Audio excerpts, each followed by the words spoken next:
Hello, I'm JJ Benham and welcome to another video. So this is a topic that has been requested by a viewer. Thank you very much to that person, you know who you are. And this is going to be a formatting video, so how to format your novel, your manuscript, when you're writing your book.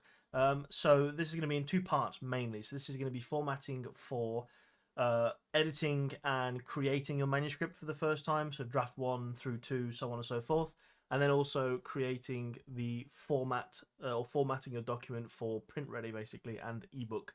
um, I run into all kinds of problems, so my goal for this video is to make sure that you don't run into the problems that I did and you have as smooth a time as possible when creating your book. That's my goal.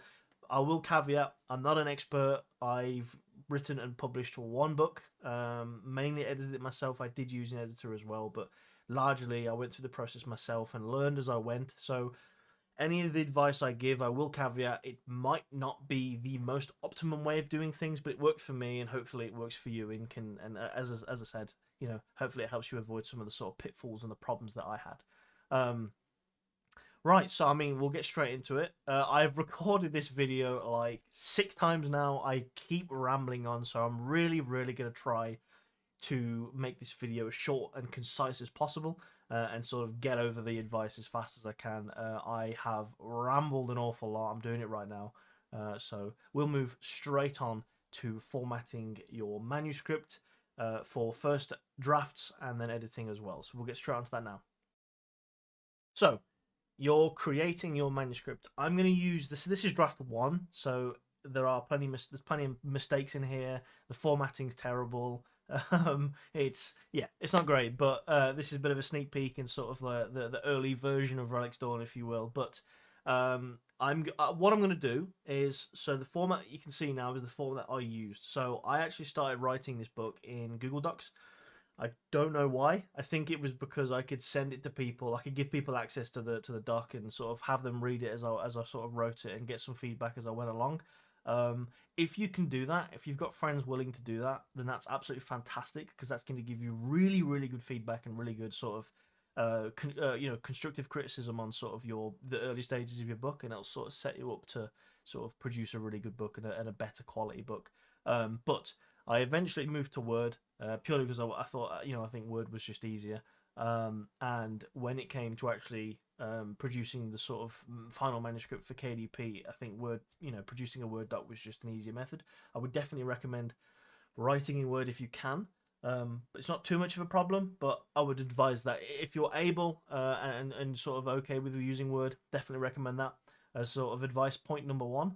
But what I'll do is, there's 2 ways that you can go about doing this in terms of formatting your book for the sort of manuscript creation process and editing process. So I'll go through mine first, and then I will tell you sort of the industry standard, if you will, which I actually do recommend. There's some caveats in there, but we'll get to that. So this format that you can see in front of you is horrible, if I'm completely honest. Although it did work for me, it worked very well for me actually, and my editor, which was really nice. So basically, what this is I don't know what is this, Times New Roman. Yes, it's Times New Roman. I think I originally wrote this in Arial because that's the default format for Google Docs.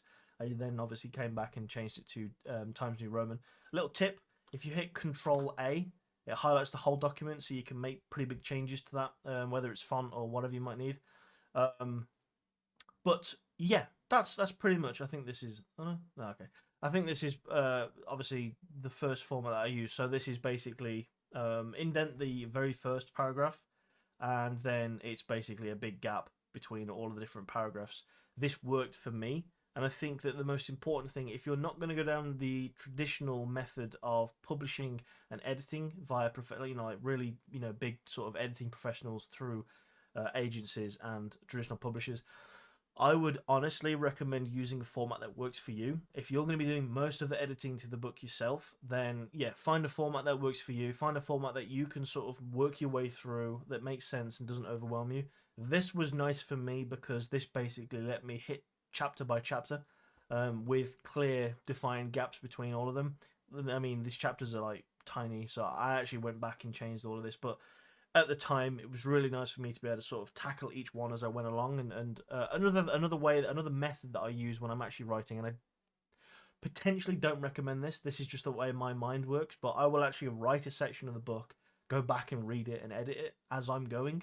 It slows me down, but it helps me produce a better quality book, even in draft one. I think my draft ones, this is going to sound big-headed, but I don't mean it in that way at all. I think that my draft ones are probably of the quality of like a draft 2, draft 3 for some other authors. And that's not because I'm better by any means. It's just because of the method that I use by going back and actually making edits as I write the book.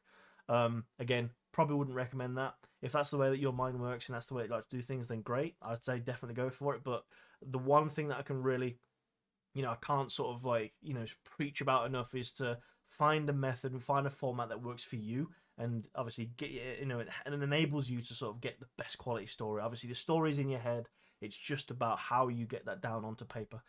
So yeah, this is the format that I used. Now the industry standard is basically, if I just, I'll tell you what, we'll do Control A. I will go to layout, I will go to paragraph, and line spacing I will do double. Click OK. So this is double line spacing.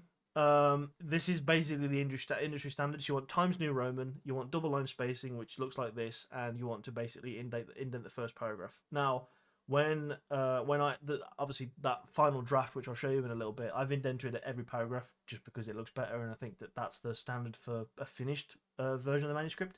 You can do that by all means. All you do there is you go back into paragraph, and then you do indentation where it says special. You just do first line, and then I'd probably recommend doing something like, for editing purposes, I'd probably just do 1 centimeter. Click OK, and there you go. You see, it's indented the first line of every paragraph. That's what I would do. You can remove the spaces between the paragraphs, which is just in paragraph spacing. But yeah, that's realistically, that's the easiest way to hit that industry standard. Hair in my mouth. Nice. That's the easiest way to hit that sort of industry standard method of formatting for your first drafts, your first few drafts. And obviously, when you reach out to an editor, this is the kind of the format that they'll expect, and it makes it less daunting for them. They can sort of go through, make comments, make changes as they want, and it's just easier for them to sort of be able to digest. So I hope that helps. We'll move on to how to format for your finished manuscript and being ready to be able to actually print and publish your book. So we'll move on to that now. So that first section was pretty long. So this video might be a little bit longer than I wanted, but I don't think I can help that. So I hope that helped and just a caveat that actually. So what I've learned is that, and obviously we'll go through this in a second, but what I've learned is actually to do this section first. So format the Word document for your book, the printed version. Obviously it helps if you kind of know the size of the book that you want. Margins you'll have to change after the fact anyway, because you need to know how many pages you've got. Again, I'll go on to this, don't worry. But I would format as close as possible to the sort of size of the book that you have or want. Do this formatting, and then once you've finished your first draft and you want to start editing it, go back to what we just went through and do that double line spacing, do that indentation, Times New Roman. You should be writing in Times New Roman anyway, just because it makes sense, and obviously that's the standard. But yeah, I'd do it the other way around, just for sort of, that's the way that it's working for me. So because I had the most headaches with this bit, I had some serious headaches and some serious issues with formatting my Word document for KDP, for actually publishing the book. In hindsight, it's mainly because I just didn't know what I was doing. It's not that hard, but again, I appreciate that's easiest. That's easy to say, knowing the information now. But I'll try and make this as easy to understand as I possibly can. I appreciate that my method of sort of explaining things might not, sort of mesh with your your method of learning. So if you have any questions while I'm going through, please do drop them in the comments. I will reply and try and answer them as best I can, and I can always do another video, so that's not a problem. Right, so For the purpose of this, we will go from what I did. So I basically picked a book size. So this is the book size that I went for. So this is 5 by 8. So that's 5 inches by 8 inches, 5 across the bottom, and then 8 inches across the side. It is 390 pages. So the page count matters. Page count matters because it dictates on the amount of sort of margin spaces that you require. KDP has a pretty good resource for this. I'll put it up on the screen now. Yeah, it dictates slightly as to the margin size, so I wouldn't worry too much about that, and I will link that in the comments. I can't leave links in the description of the video, annoyingly, at the minute, so I will drop that in the comments. But KDP is actually very, very good in sort of providing really good resources for authors in terms of formatting the book. So I actually think there's plenty of really good resources. And again, there is a template that you can download that does this for you. But I think it's really good to know sort of how to do it manually, just in case you want to make any changes in the future. So, enough rambling, I'll get straight into it. So what you want to do, so obviously I'll start at home. You've opened up your Word doc. You want to go straight to layout, and then you want to go to page setup. So the first thing you want to do, and this is sort of the order of importance, at least in my mind. So the most important thing you want to do is paper size. So this is basically the size of the page that you're working on within the Word doc. Then comes margin, and then comes layout, and that's basically just header and footer. So, paper size. You want to go custom size, and then this width and height, you can see it's in centimeters. All that is basically a centimeter conversion from the inches of the book size that you selected. So I selected, again, this is 8 by 5, so 8 by 5 inches, and you basically want to convert that to centimeters. Pretty straightforward. So it ends up being a width of 12.7 centimeters and a height of 20.32 centimeters. Once that's set, you want to basically just click apply to this whole document. This says this section just because I've clicked in one of the pages, but apply that to the whole document, and that's pretty much the page stuff done. Then you want to go to margins. Now, again, margins is dictated slightly by the amount of pages that you have, but at this point, you've edited your manuscript, you've got it done, it's ready to go onto KDP or any sort of format that you, any sort of publishing method that you want. So for this particular size, so again, 5 by 8, I have 390 pages. So in this case, the top margin is 1.27. The inside is the same, the bottom is the same as that, and then the outside is 1.9 centimeters. Now, what I will say is, the inside is always bigger. The reason why my outside is bigger in this case is because I wanted to make sure, it was really important that the page 1 was the first page on the left. So, at the start of the book, I've got a sort of title page, then I've got a couple pages where I've got sort of copyright information. I mean, I can show you in here. So I've got title page, copyright page. So that's a right-hand page. This is a left-hand page. Then there's a gap. And then it was important to me to have this as a left-hand page. When I uploaded this to KDP, what happened was they were under the assumption for some reason that this was a right-hand page. So what I had was, as you open the book, there was a blank page. And then that sort of first page that says prologue was on the right-hand side. I didn't want that. It doesn't make for great reading. So the way I fixed it, and I'm not sure if this is the most optimum way, but it worked. I basically swapped the inside and the outside margins. So I basically just swapped those over, uploaded it to KDP, and it convinced KDP that that prologue page, that page number 1, was the left-hand page. So it worked for me. So when you come to do yours, the inside will be larger than the outside. But again, if you potentially run into that problem, you now know how to solve it. It's just swap them over, and that should fix the problem, no problem. Fix the problem, no problem. And then once you've got this set up, then you want to go to layout. This is basically the only thing that you want to really do in here is basically touch header and footer. So I like having sort of the sort of author name and the book name there, you can see in the header, and then the page number in the footer. So the header is 1.27 centimeters. This is the same as the top margin, so I would sort of just leave that alone if I'm completely honest. The footer, you can sort of dictate as you want. You can really sort of lay out the footer as how you see fit. For me, it's 2.5 centimeters. Now, the reason for that is I wanted enough space at the bottom of the page to obviously have a number, but also it serves another purpose. If I highlight this, you can see that there's 30 lines. Now, the standard for this size book is to have 30 lines per page. So by having that 2.52 centimeter footer, it gave me sort of enough room at the bottom of the page to have those lines and also have the page number. So I thought that worked out quite nicely.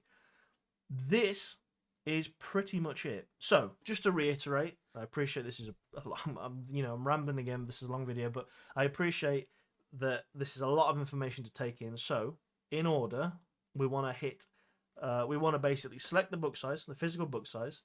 Then, when we come to Word, we want to convert those inches. So the inches, so in this case, 5 by 8 inches. Convert that to centimeters, and that gives you the width and height in the paper layout. Then you want to go to margins, and again, this is dictated by book size and page count. You want to basically do your margins, and remember, if you come up with the issue in KDP that your left-hand page is on the right-hand page, just swap the inside and the outside over, and then you want to go to layout, and then you can customize your header and footer as you see fit. I would recommend leaving the header as the same as the top margin, and then obviously you can edit the footer as you see fit. That's pretty much it, if I'm completely honest. You want to, again, I'll just go to paragraph here.